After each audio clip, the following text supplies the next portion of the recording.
manque cette onction spéciale. Donc, on va prier que Dieu la donne.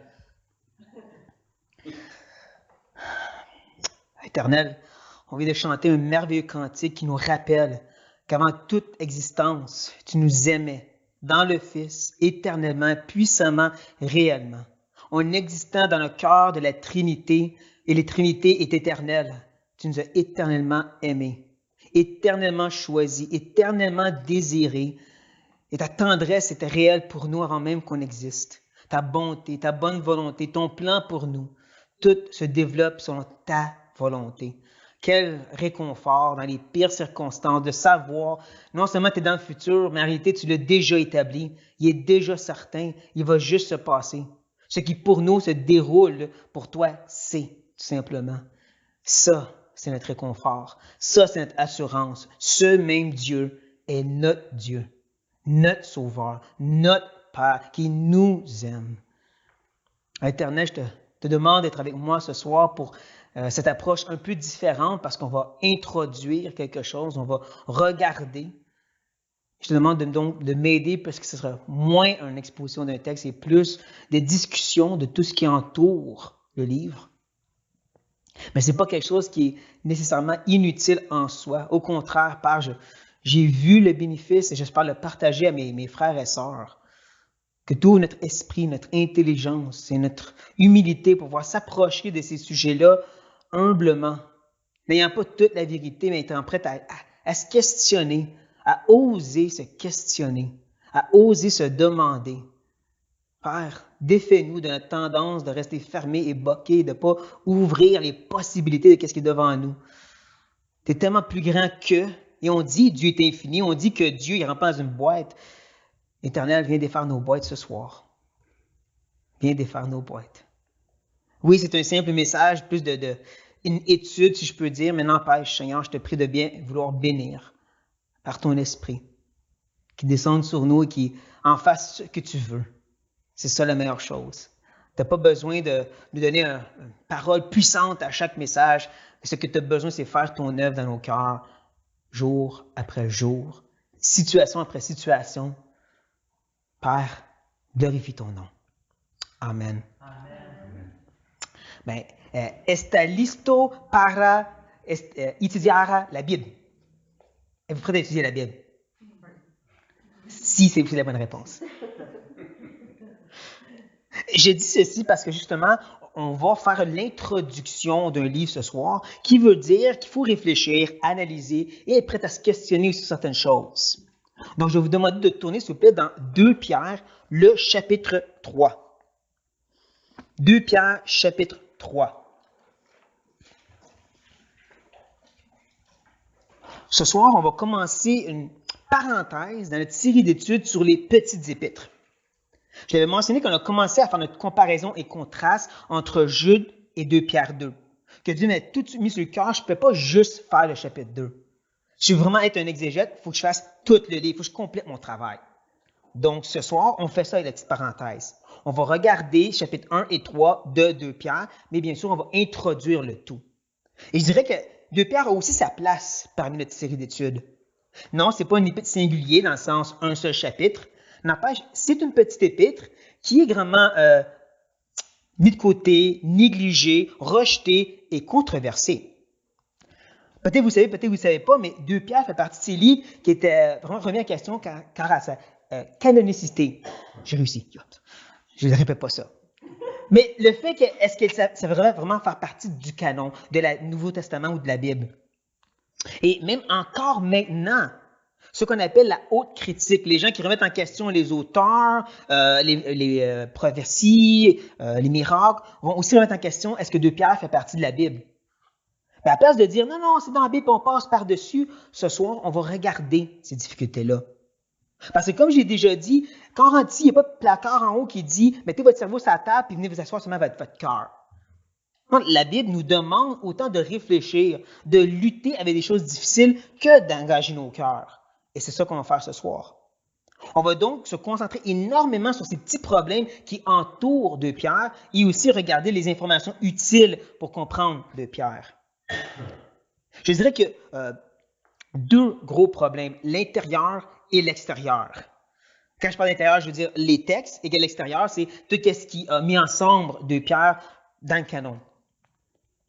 Mais comme j'ai dit, c'est pas quelque chose que ça nous tente nécessairement de faire, de se questionner sur la canonicité de la Bible. J'ai réussi. La canonicité du livre de 2 Pierre. On ne veut pas nécessairement savoir qu'il y a au-dessus de 5000 différents manuscrits, dont il y a certains qui sont plus anciens et qui sont en minorité, certains qui sont un peu plus vieux et en majorité, un espace des centaines d'années entre.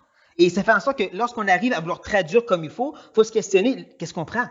Ceux qui en a plus ou ceux qui sont plus anciens? Parce que plus ancien ne veut pas toujours dire meilleur. Donc, ça se fait en sorte qu'il y a plusieurs traductions. Les gens ne veulent pas nécessairement savoir qu'il y a une grande conclusion de Marc 16, puis une petite conclusion. Et c'est débattu.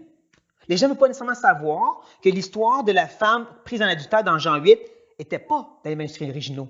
On ne les a pas trouvés dans les plus anciens. Et même quand tu regardes Jean 8 comme il faut, ça commence en parlant de Jésus qui va au temple. Ensuite, tu as cette histoire d'une femme. Puis ensuite, ça dit que Jésus est dans le temple en train de parler qu'il y a de la lumière. Et quand tu regardes la grammaire, tu vois qu'elle ne rentre pas l'histoire. Elle a été forcée dans le texte. Les gens ne veulent pas savoir ça. On ne veut pas se remettre en question de cette façon. Mais il faut. C'est des petites bosses dans le tapis, comme je l'ai souvent mentionné, que à place de juste passer par-dessus, il faudrait l'analyser. Je dirais même que Dieu, des fois, il est met là pour avoir notre attention, pour nous enseigner des choses. C'est un peu comme dans notre vie. Quand les choses se passent, c'est pas juste de dire, je me soumets à Dieu, fais ce que tu veux. Il y a une part où que Dieu veut qu'on se questionne. Pas juste, j'ai-tu péché, c'est vraiment, qu'est-ce que tu veux m'enseigner? Qu'est-ce que tu veux me partager face à ceci? Parce que Dieu veut notre attention. Donc, ces petites bosses dans le tapis, on va les regarder. On va commencer par les problèmes intérieurs, le texte. On nous dit qu'il y a entre 300 à 500 mots ou expressions dans 2 Pierre qui ne se retrouvent pas dans 1 Pierre. Et vice-versa. 1 Pierre contient entre 300 et 500, dépendant de qui tu consultes, mots de plus ou de différents qui ne se trouvent pas dans 2 Pierre. Mais ça, c'est intéressant quand tu dis que c'est le même auteur qui écrit dans l'espace de 5 ans environ. Oui, c'est vrai que ce n'est pas exactement le même but, mais je dirais que le sujet se ressemble énormément entre 1 et 2 Pierre. Donc, pourquoi une telle gouffre de différence? En plus, dans 2 Pierre, il va faire un peu son Paul. Il va prendre des vieux mots grecs puis les modifier ou les christianiser, ce qu'il ne fait pas dans 1 Pierre. Pourquoi? Quelles sont les circonstances atténuantes qui font en sorte que Pierre a décidé de faire une telle modification à sa façon d'agir rendue en 2 Pierre, juste 5 ans plus tard? C'est sûr que Paul, lui, ça se passe souvent. Il y a souvent des épîtres où on voit toutes sortes d'ajouts qu'on ne trouve pas dans d'autres épîtres, mais lui, il y en a écrit 13. En plus, il y en a qui sont très longues. C'est normal que ce n'est pas toujours cohérent entre eux. Mais 2 épîtres, l'espace de 5 ans, c'est des détails qu'on doit dire, OK, c'est un peu troublant. Et on va peut-être pas avoir toutes les réponses, mais c'est bon de savoir que c'est là, de se questionner. Mais là, j'aimerais vous montrer vraiment des exemples plus concrets de ceci. Vous êtes dans le chapitre 3, écoutez bien les versets 2 à 4. Afin que vous vous souveniez des choses annoncées d'avance par les saints prophètes et du commandement du Seigneur et Sauveur enseigné par vos apôtres, sachant avant tout que, dans les derniers jours, il viendra des moqueurs avec leur raillerie, marchant sur leur propre convoitise et disant, où est la promesse de son avènement? Car depuis que les pères sont morts, tout demeure comme dès le commencement de la création. Certains suggèrent qu'au verset 4, l'idée des pères qui sont morts, ça serait l'idée des apôtres. Ceux qui ont professé ça, qui sont maintenant plus parmi nous. Et ont poussé certains à dire que 2 Pierre donc, est écrit plus vers l'an 95, à la fin ou à la mort de Jean. Là, si on dit, OK, pas sûr, le verset 2 est encore plus spécial. Vos apôtres. Comme ces apôtres, c'est un autre groupe. Vos apôtres, pas nous les apôtres. Ici, j'ai les apôtres. Ah, mais encore la même chose. Pourquoi il ne dit pas nous, les apôtres? Jude a fait un peu la même chose quand il a dit les prophéties données par les apôtres. Et par ceci, il disait vraiment, moi, je ne suis pas un apôtre. Là. Eux ont fait des prophéties, moi, je ne suis pas un apôtre. On voit un peu la même chose dans Hébreux chapitre 2, si vous voulez tourner. Hébreux chapitre 2. Gardez votre dos, bien sûr, dans 2 Pierre, mais je pense que c'est clair.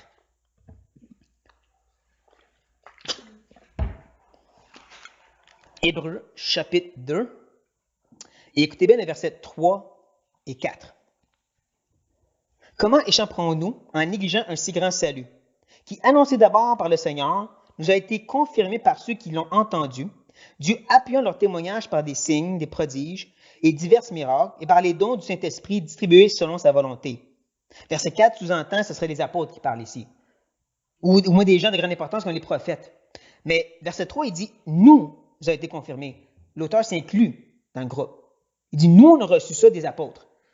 Ceci pousse plusieurs à dire, donc Hébreu n'est pas écrit par Paul, parce que Paul dit clairement dans Galates, moi je n'ai pas reçu les apôtres, je l'ai reçu directement de Jésus. Mais ça nous montre que cet auteur-là, il ne s'inclut pas nécessairement dans le bateau des apôtres, dans ces hommes qui ont forgé le fondement. Et quand on revient dans 2 Pierre chapitre 3, ça sonne un peu comme ça. Comme si ça semble dire ça. Et je ne vais pas résoudre l'énigme ce soir, on va le voir rendu au chapitre 3 dans temps et lieu. Je vais vous laisser languir pendant plusieurs semaines sur ça. Vous pouvez aussi étudier le texte vous-même, mais sinon vous allez languir pendant quelques semaines.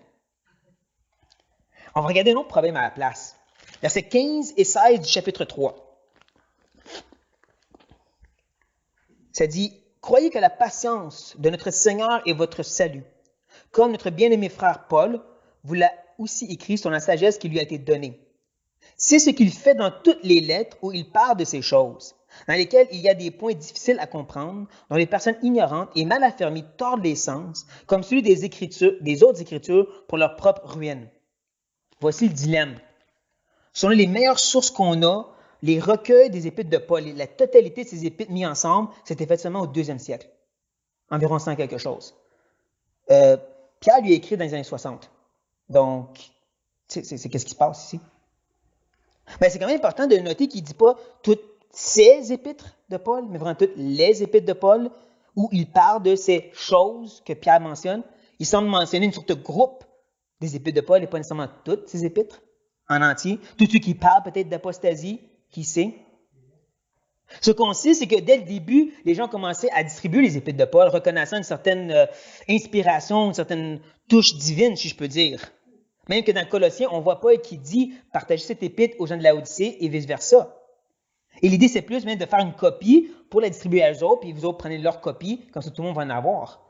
Et qu'il y avait déjà une attitude et un effort, jusqu'au temps de Pierre, d'avoir des épîtres de Paul distribuées un peu partout. Donc, il y avait peut-être en main certaines de ces épîtres de Paul qui surtout clichaient avec ce qu'il disait ici. Et donc, il peut dire, Paul dit la même chose que moi dans ces épîtres-là que j'ai dans mes mains.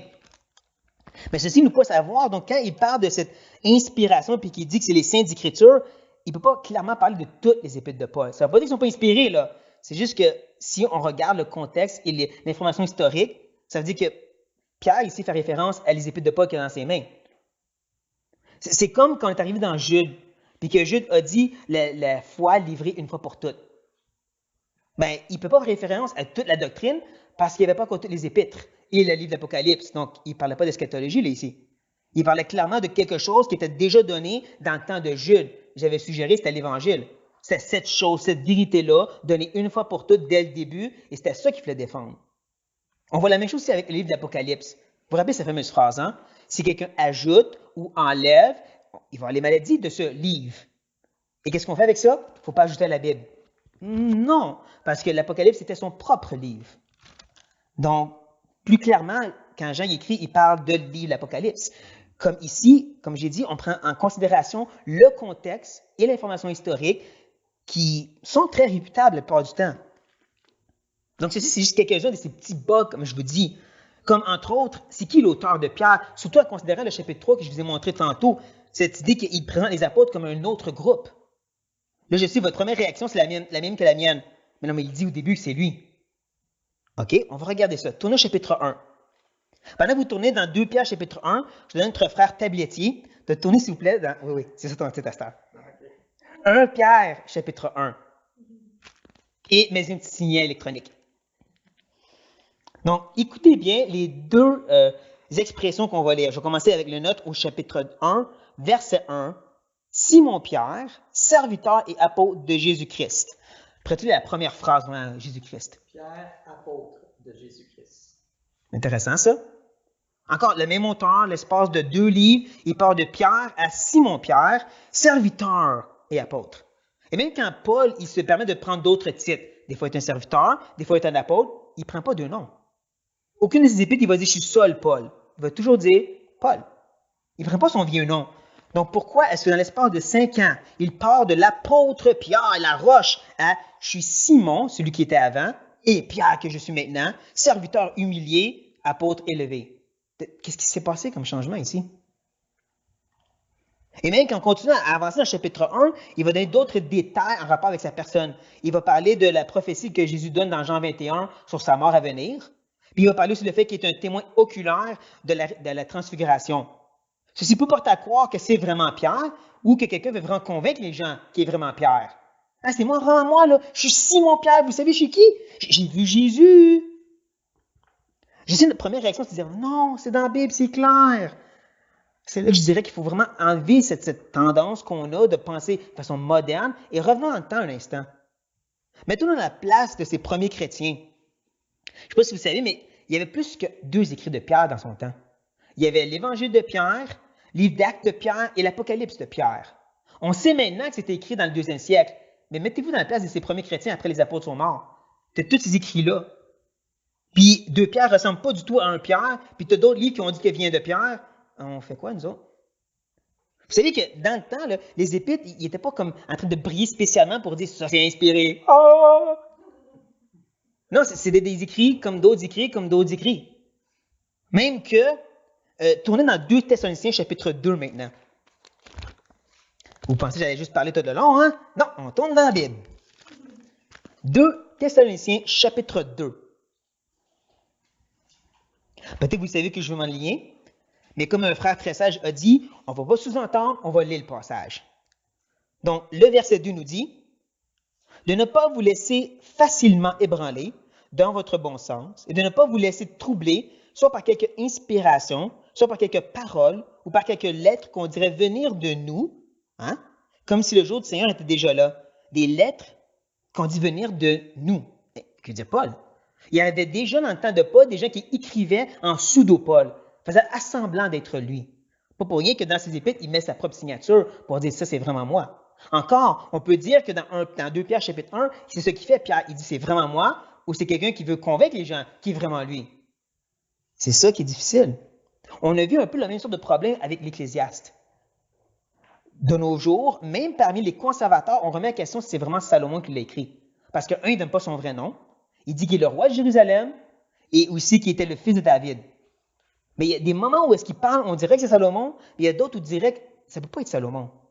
Comme par exemple, il va dire comme quoi qu'il y a toutes sortes d'injustices dans son pays, puis il est outré. Tu dis, si c'est le roi, il devrait déjà savoir ça. Mais comme j'avais suggéré, il était quand même le roi d'un assez grand mini-empire, si je peux dire, qui était gouverné par des gouverneurs et des sous-gouverneurs. Donc, l'abus était vraiment possible, puis le roi ne savait rien. C'est pour ça qu'un jour, il décide de se déguiser en citoyen, de se promener dans la ville et dans le pays. Oups, qu'est-ce qui se passe ici? Et de là, qu'est-ce qui est écrit dans l'Ecclésiaste? Mais tout ça fait juste montrer comment on peut comprendre les questionnements, on peut comprendre les gens qui disent est-ce que c'est vraiment, qu'est-ce qui se passe, qu'est-ce qu'on pense? Et je dirais, c'est pour ça que quand on va revenir dans 1 Pierre, quand on va regarder 2 Pierre, puis qu'on va analyser le texte, on va prendre en considération pourquoi il dit Simon-Pierre. Pourquoi il parle de sa mort imminente? Pourquoi il parle de transfiguration? Il y a des raisons pourquoi Dieu a mis ses bosses dans le tapis. Pourquoi que dans le chapitre 3, il parle de vos apôtres? On va tout regarder ça ensemble avec cette perspective de... C'est un questionnement, ça. Il faut la peine d'essayer de répondre au questionnement. Mais comme j'ai dit, il y a aussi des problèmes extérieurs. Par exemple, on ne trouve absolument aucune citation de 2 Pierre par les pères de l'Église ou les apologètes jusqu'à temps que la Bible est mise ensemble. Personne cite 2 Pierre. Il y a d'autres épîtres comme ça, comme Jude aussi, mais on peut dire dans ce sens, on comprend. Jude est petit, puis il est assez bizarre comme épître. Mais Pierre, il y a rapport avec l'apostat.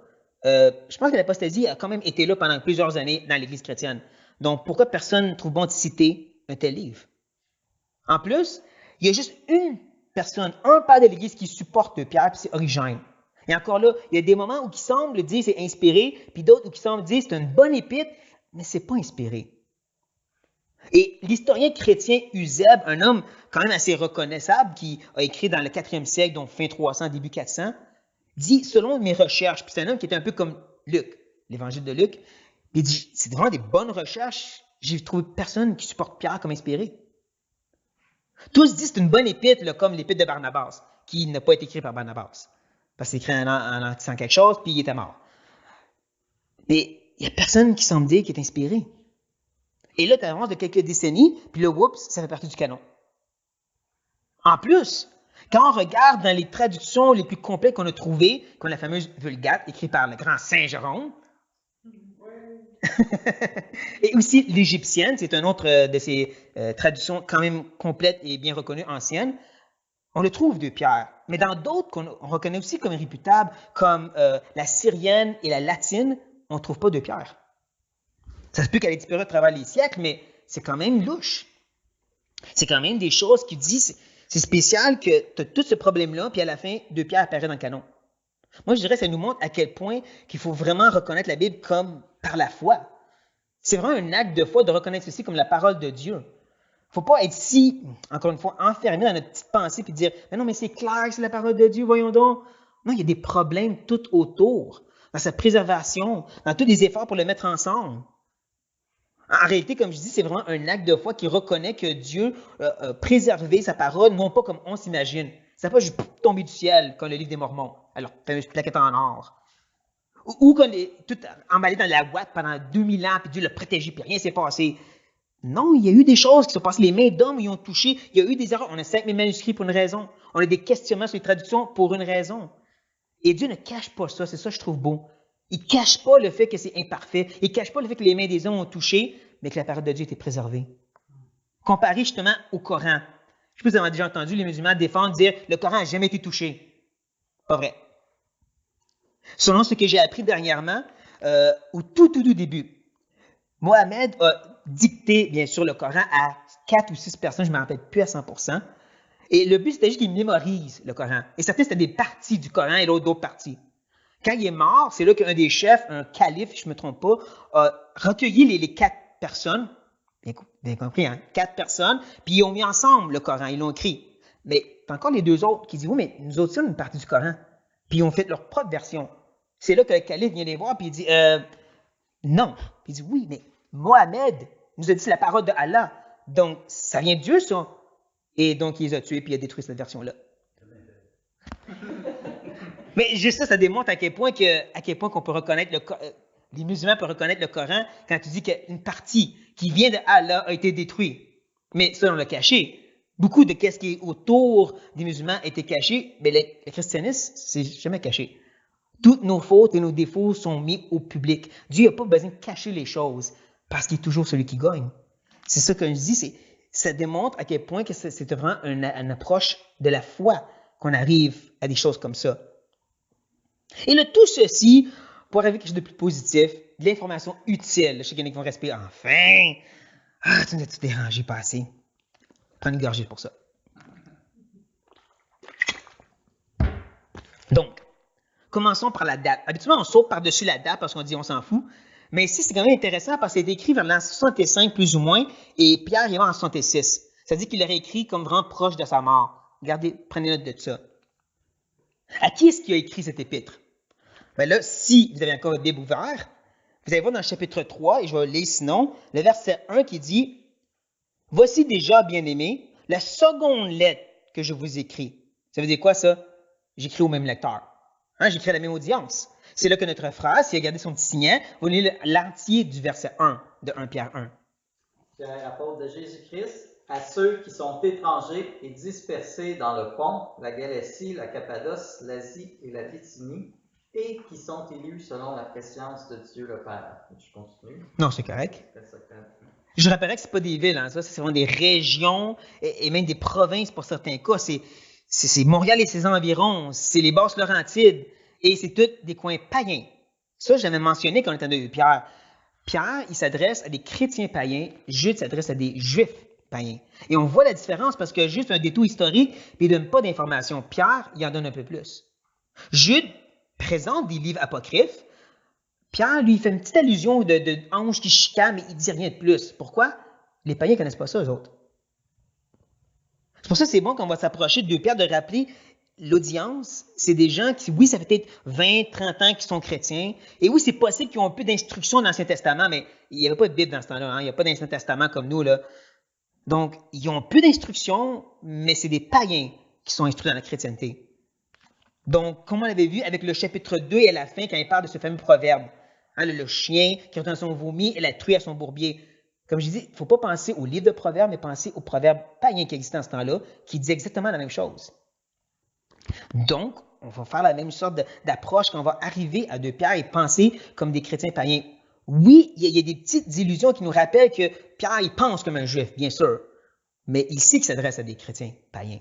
C'est ça qu'on va garder en ligne de compte. Maintenant, on va parler du genre littéraire. Encore là, on va dire, ben, non, mais c'est clair, c'est apostolique, c'est des lettres. Oui, mais comme j'ai appris dans mes recherches, il y a aussi des sous-catégories. Et ça, j'ai trouvé intéressant, vous allez voir pourquoi. Quand je parle de sous-catégories, je veux dire comme dans les livres poétiques. Psaumes, Job, Proverbes, Ecclésiaste, Cantique des Cantiques, puis Lamentation de Jérémie aussi, disons. Mais dans ça, il y a une sous-catégorie de livres de sagesse. Proverbes, Job et l'Ecclésiaste. Job, c'était très poétique, mais c'est aussi un livre de sagesse. C'est une sous-catégorie. Comme dans les apôtres, les épîtres. On a les sous-catégories des épîtres pastorales, qui sont un peu différents des autres.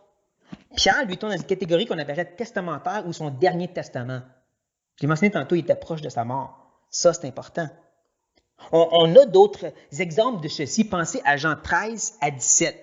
Jésus, il prend ses disciples, les 11, Judas est parti, et il s'en va jusqu'à Gethsémani, en chemin, il donne ses derniers enseignements. Il parle de s'attacher à lui, comme le sceptre et le serment, de prier le Père, puis de s'aimer les uns les autres. Puis il finit avec sa prière au chapitre 17. Père, unis-les ensemble, attache-les à nous. Pourquoi? Parce que c'est ses derniers enseignements. Il sait qu'ils s'en vont mourir, puis eux autres vont être troublés et pas à peu près. Il leur donne les dernières paroles qu'ils ont besoin d'entendre. Attachez-vous à moi et priez. Pensez aussi à Paul dans Acte 20. Il réunit les apôtres, les pasteurs d'Éphèse, puis il leur donne ses dernières paroles. Parce que Dieu lui a dit, tu t'en vas, il ne te revient pas. Et l'histoire nous démontre qu'il n'est jamais revenu à Éphèse. Il a envoyé Timothée, mais lui, il n'est pas revenu. Donc, il leur donne ses dernières paroles. Pensez à 2 Timothée, la même chose.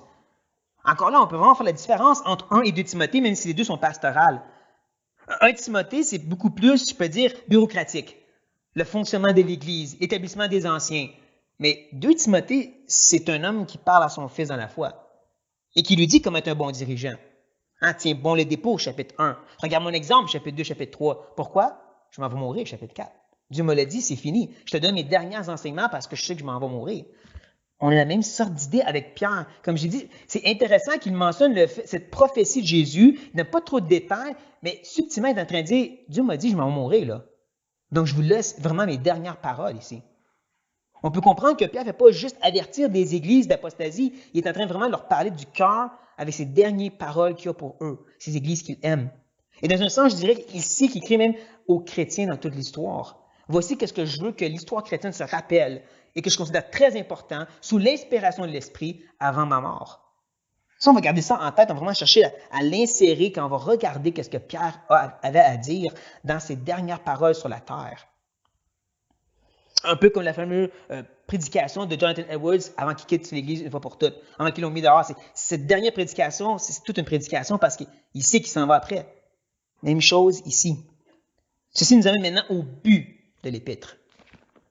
Je dirais que c'est quand même assez clair. Il veut avertir les gens face à l'hérésie. C'est ça le but de... On peut le mettre de côté. C'est ça le but de 2 Pierre. Chapitre 1, c'est attachez-vous à la vérité. Chapitre 2, faites attention aux faux docteurs. Chapitre 3, faites attention à la fausse doctrine qui prêche. Tout rattaché à un avertissement face à la fausse doctrine, face à l'hérésie, et qui nous amène finalement au sujet. Et je dirais que le sujet, c'est le même entre 1 et 2 Pierre. Tenir ferme devant le mal. C'est là qu'on voit à quel point ces 2 épîtres connectent et complètent ensemble. C'est pour ça que je suis bien content que notre frère il a fait 1 Pierre, parce que je me sentirais l'obligation de dire « il faut que je le fasse », ça se complète. Ça va ensemble, ça ne peut pas être séparé. Parce que d'un bord, Pierre va nous avertir et avertir ses lecteurs sur le fait de tenir ferme devant le mal extérieur de la persécution. Puis ensuite, pour nous, cette fois-ci, il va avertir de tenir ferme devant le mal intérieur de l'hérésie. Chapitre 1, comme je dis, c'est « attachez-vous à la vérité ». Chapitre 2, on l'avait vu, Dieu préserve les siens. Et chapitre 3, on l'avait vu à la fin, il dit de tenir ferme. Qu'est-ce que je vous ai enseigné? Vous pouvez aussi tomber. Donc, c'est toute cette idée de tenir ferme devant le mal. C'est ça que Pierre présente aux gens. C'est ça le sujet, puis comme je dis, qui combine les 2 idées ensemble. Et je dirais que c'est fascinant et en même temps attristant de considérer qu'en l'espace de 5 ans, il doit parler autant de la persécution que de l'hérésie. Parce qu'en l'espace de 5 ans, il n'y a pas une fin de persécution, là. C'est pas comme les empereurs sont venus gentils, là, mais ils se sont empirés. Et ça n'a pas enlevé le fait du danger des faux docteurs. J'ai déjà mentionné autant l'histoire chrétienne que même dans les églises persécutées ailleurs dans le monde, il y a des faux docteurs, il y a des faux croyants, il y a de l'hérésie là-bas. C'est sûr qu'à cause des persécutions, c'est pas aussi flagrant, c'est plus consumé par le feu, si je peux dire, qui veut dire que pour nous ici, qui n'y en a pas du tout, on devrait être plus inquiet à l'erreur intérieure. Parce que c'est tellement plus dissous et vraiment bien mélangé avec ce qu'on a. Puis bien, des fois, c'est pas nécessairement des faux docteurs, c'est juste des gens qui sont peut-être mélangés dans ce qu'ils disent. Hein, des bons écrivains chrétiens qui, oups, fait une divergence sur une certaine idée. Donc, on a besoin d'être encore plus alerte face à ceci, encore plus considérant que ça fait quelques semaines et mois, et qu'on va continuer pendant encore plusieurs semaines et mois sur ce sujet de l'apostasie et du danger. Puis c'est pas juste parce que Martin est sur un cheval de combat, parce que comme je l'ai dit au début, ce que je veux la faire, c'est vraiment voir ces petites épîtres que les gens mettent de côté. Mais tout de suite, j'arrive à 2 et 3 gens, tenez ferme à la vérité. Je tourne vers Jules, je dis, ça va être 2 Pierre, tenez ferme à la vérité. OK, on continue 2 Pierre, tenez ferme à la vérité. OK, je pense qu'on a compris. Où est-ce qu'on a compris? Est-ce qu'on réalise que c'est pas aussi simple que de dire on rejette Joel Osteen, Joyce Meyers, puis Benny Hinn, puis on va être correct? Non, c'est plus que ça. Ils aiment beaucoup Benoît, secrétaire. Non, en réalité, c'est de vraiment réaliser à quel point que c'est subtilement autour de nous, que ces gens peuvent être subtilement autour de nous et qu'on doit y faire attention. Donc, espérément, on prend au sérieux ce que Dieu est en train de nous dire. Prions. Il y a juste toi, Éternel, qui connais le futur, parce que tu as tout décrété. Il y a juste toi qui sais qu'est-ce qui s'en vient pour cette Église. Mais notre prière, c'est que tu nous aides à prendre très au sérieux qu'est-ce que tu nous dis. Qu'on ne peut pas être las, d'être paresseux, de s'imaginer être dans la vérité, s'imaginer avoir toutes les réponses, et encore moins de croire que ce qu'on tient comme vérité, c'est sûr que c'est la vérité, qu'on ne peut pas savoir tromper, que tous les sujets qu'on défend sont tous absolument vrais et qu'il n'y a aucune erreur dans ce qu'on pense. Aide-nous humblement, Seigneur, à vraiment sonder nos propres cœurs et sonder les Écritures, de s'approcher de ce que Pierre dit et qu'est-ce qu'il dit par inspiration et pas qu'est-ce qu'on pense et qu'on insère dans ce message. Donc, viens nous aider, Seigneur, à vraiment prendre au sérieux que tu nous donnes un appel ici ce soir, de juste être alerte pour nos propres vies et nos frères et sœurs parce qu'on peut tellement se faire emporter parce que, Seigneur, c'est vraiment, mais vraiment là, partout en Amérique du Nord, dans des bonnes églises, autant que dans des mauvaises églises. C'est tout autour de nous, Père. Et on a vraiment besoin de ton aide, d'être alerte à ces choses. Amen.